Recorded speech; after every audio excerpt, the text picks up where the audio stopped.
அனைவருக்கும் வணக்கம். நான் உங்கள் செல்வம் பழனிசாமி.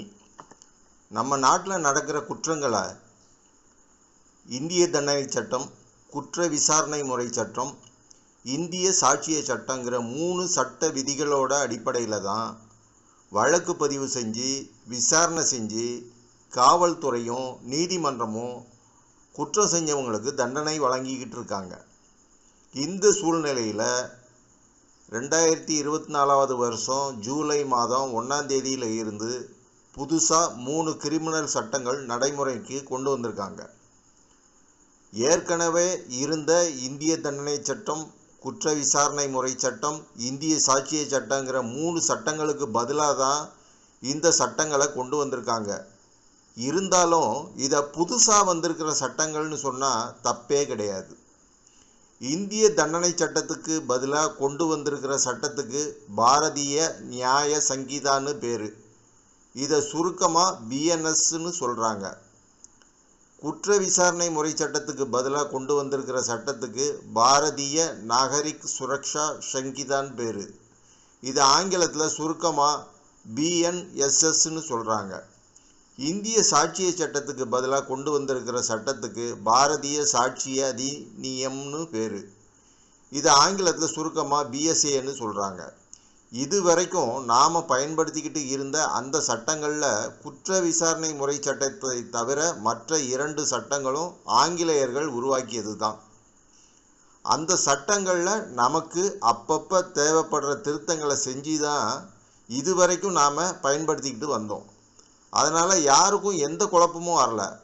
ஆனால் அதுக்கு பதிலாக மத்திய அரசாங்கம் இப்போ கொண்டு வந்திருக்கிற சட்டங்களால் என்னென்ன குழப்பங்கள் வருங்கிறத பற்றி தான் நாம் இந்த வீடியோவில் பார்க்க போகிறோம்.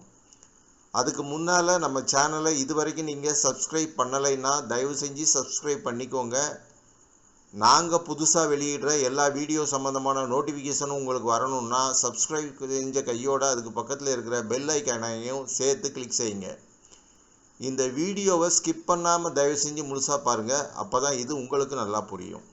வாங்க வீடியோக்குள்ளே போகலாம். இப்போ புதுசாக வந்திருக்கிற 3 சட்டங்களும் கடந்த 2023 வருஷம் இயற்றப்பட்டு 2024 வருஷம் ஜூலை 1ஆம் தேதியில் இருந்து நடைமுறைக்கு வந்திருக்கு. பாராளுமன்றத்தில் எந்தவித விவாதமும் செய்யப்படாமல் இந்த சட்டங்களை கொண்டு வந்திருக்கிறதா சட்ட ஆர்வலர்கள் குறை சொல்கிறாங்க. புதுசாக பல சட்ட பிரிவுகளை இந்த சட்டங்களில் சேர்த்துருக்குறாங்க. இந்த சட்டங்கள் மூலமாக காவல்துறைக்கு அதிகமான அதிகாரங்கள் வழங்கப்பட்டிருக்கு.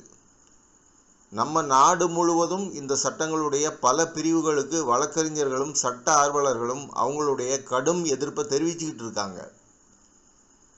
நம்ம தமிழ்நாட்டு வழக்கறிஞர்கள் அனைவருமே இந்த சட்டங்களுக்கு எதிர்ப்பு தெரிவித்து நீதிமன்ற புறக்கணிப்பு போராட்டங்களையும் நடத்தினாங்க. நம்ம நாட்டு அரசியலமைப்பு சட்டம் 348வது பிரிவின்படி நம்ம நாட்டு சட்டங்கள் எல்லாமே ஆங்கிலத்தில் தான் இருக்கணும். ஆனால் இந்த சட்டங்களுடைய பேர் இந்தியில் இருக்குது. இதுக்கும் பல மாநிலங்கள் அவங்களுடைய எதிர்ப்பை தெரிவிச்சிருக்காங்க. இந்த சட்டங்களில் பல பிரிவுகள் தெளிவில்லாமலையும் முரண்பாடாகவும் இருக்குது. மத்திய அரசாங்கம் இந்த சட்டங்களை கொண்டு வர்றது சம்பந்தமாக மாநில அரசோட ஆலோசனை செஞ்சுருக்கணும். அப்படி செஞ்சிருந்தா இந்த முரண்பாடுகளை தவிர்த்திருக்கலான்னு நம்ம தமிழ்நாடு அரசாங்கத்திலிருந்து சொல்லியிருக்காங்க. நீதிமன்றங்களில் ஏற்கனவே நடந்துக்கிட்டு இருக்கிற வழக்குகளில் இந்த புதிய சட்ட விதிகளை பயன்படுத்தாமல் பழைய சட்ட விதிகளையே பயன்படுத்த போகிறதாகவும் சொல்லியிருக்காங்க. ஜூலை 1ஆம் தேதிக்கு அப்புறமா பதிவு செய்யப்படுற வழக்குகளில் இந்த புதிய சட்ட விதிகளை பயன்படுத்த போகிறோன்னு சொல்லியிருக்காங்க. இதனால் எந்த வழக்கில் எந்த சட்டப்படி அவங்க வாதாடணும்னு சிரமம் வழக்கறிஞர்களுக்கு ரொம்பவே இருக்கும். ஏற்கனவே இந்த சட்டத்தில் இருந்த சட்டப்பிரிவை இந்த புது சட்டங்களில் மாற்றாமல் அதே பிரிவில் கூடுதல் பிரிவுகளை கொடுத்துருந்தா நீதிபதிகளுக்கும் வழக்கறிஞர்களுக்கும் காவல்துறையினருக்கும் சட்ட ஆர்வலர்களுக்கும் குழப்பங்களே வராது.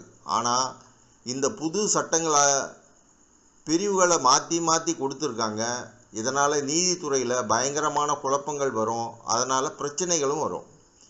இனி வரக்கூடிய காலகட்டத்தில் சட்டம் படிக்கிற மாணவர்கள் பழைய சட்டத்தையும் படித்தாகணும், புதிய சட்டத்தையும் படித்தாகணும். காவல்துறையில் ஏற்கனவே பல அதிகார துஷ்பிரயோகம் நடந்துக்கிட்டு இருக்கு. இந்த நிலைமையில் புதுசாக கொண்டு வந்திருக்கிற சட்டங்களில் காவல்துறைக்கு கூடுதல் அதிகாரங்களை வழங்கியிருக்காங்க. இதனால் பாமர மக்கள் கடுமையான பாதிப்புக்கு உள்ளாவாங்க. சாதாரண குற்றத்தில் கைது செய்யப்பட்டவங்களுக்கு கூட ஜாமீன் கிடைக்கிறதுக்கு 90 நாட்கள் ஆகலாம். இதுக்கு முன்னாடி ஒரு குற்றம் நடந்திருந்தால் ஒருத்தர் புகார் கொடுத்த உடனே எஃப்ஐஆர் பதிவு செய்யணுங்கிறதுன்னு உச்ச நீதிமன்ற தீர்ப்பே இருந்தது. ஆனால் புதுசாக கொண்டு வந்திருக்கிற பிஎன்எஸ்எஸ் சட்டத்தில் எஃப்ஐஆர் பதிவு செய்ய 14 நாட்கள் வரைக்கும் எடுத்துக்க வாய்ப்பு இருக்குது. இதனால் காவல் நிலையங்களில் எல்லாருக்குமே நீதி நியாயம் கிடைக்கும்னு கொஞ்சம் கூட நம்ப முடியாது. இந்த புதிய சட்டங்களில் நல்ல விஷயங்களே இல்லைன்னு சொல்லிட முடியாது. இந்த புதிய பிஎன்எஸ்எஸ் சட்டத்தின்படி ஒரு வழக்கில் நீதிமன்ற விசாரணை முடிஞ்ச நாளில் இருந்து 45 நாளுக்குள்ளே தீர்ப்பு சொல்லியே ஆகணும். அதே மாதிரி அந்த வழக்குகளில் முதல் நீதிமன்ற விசாரணை நடைபெற்ற நாளில் இருந்து 60 நாளுக்குள்ளே குற்றச்சாட்டுகளை பதிவு செஞ்சே ஆகணும். வாய்தான்னு ஒரு வழக்கை இழுத்தடிக்க முடியாது. ஒரு வழக்கை நீதிமன்றத்தில் மொத்தத்திலேயே 2 முறை தான் ஒத்திவைக்க முடியும். நம்ம நாட்டில் இருக்கிற எந்த ஒரு காவல் நிலையத்திலையும் பாதிக்கப்பட்ட நபர் புகார் அளிக்க முடியும். இனிமேல் அந்த காவல் நிலைய அதிகாரி அந்த புகாருக்கு 0 எஃப்ஐஆர் பதிவு செய்யணும். எல்லை பிரச்சனைங்கிறது இனி காவல் நிலையத்துக்கு கிடையாது. ஆன்லைன் மூலமாக பொதுமக்கள் புகார் செய்கிறதுக்கும் அதே ஆன்லைன் மூலமாக சம்மந்தப்பட்டவங்களுக்கு காவல்துறை சம்மன் அனுப்புறதுக்கும் இந்த சட்டத்தில் அனுமதி கொடுத்துருக்காங்க. 7 ஆண்டுகள் மற்றும் அதுக்கு அதிகமான ஆண்டுகள் சிறை தண்டனை வழங்கக்கூடிய கொடிய குற்றங்களில் தடயவியல் வல்லுநர்கள் சாட்சியங்களை கண்டிப்பாக சேகரிக்கணும். சாட்சி சொல்கிறவங்களுக்கு பாதுகாப்பு கொடுக்கணும்னு இந்த சட்டத்தில் சொல்லியிருக்காங்க. மொத்தத்தில் ஒவ்வொரு சட்டத்திலையும் ஒரு 10% தான் மாற்றங்களை கொண்டு வந்திருக்காங்க. நெருக்கடியான சூழ்நிலையில் நம்ம நாடு இருக்குது. உடனே இந்த சட்டங்களை அமலுக்கு கொண்டு வரணுங்கிற நிலைமையில் நம்ம நாடு இல்லை.